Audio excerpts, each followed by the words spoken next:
कैसे हैं आप लोग। तो जैसा कि आप लोगों को पता है कि अभी मूनसून का सीज़न चल रहा है और ये सीज़न बहुत ज़्यादा हार्मफुल होता है बर्ड्स के लिए। और इस सीज़न में बर्ड्स वगैरह बहुत ज़्यादा कमज़ोर हो जाते हैं, सुस्त हो जाते हैं, एक्टिविटी नहीं करते कुछ भी।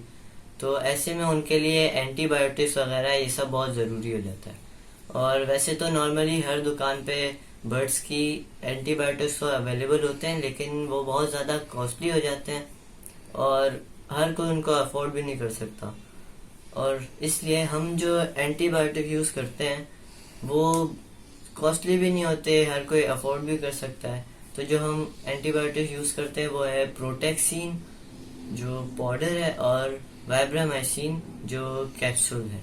ये खाली एंटीबायोटिक्स नहीं है, इससे बर्ड्स इसके अंदर कुछ ऐसे मिनरल्स और विटामिन्स भी हैं जो बर्ड्स के लिए बहुत ज़्यादा ज़रूरी होते हैं। और ये अगर हम अपने बर्ड्स को देंगे तो वो इंशाल्लाह हेल्दी रहेंगे, एक्टिव रहेंगे।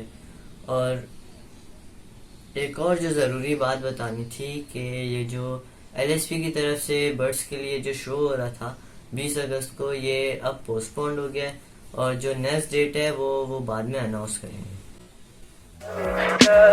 Tell me pretty lies, look me in the face, tell me that you love me, even if it's fake.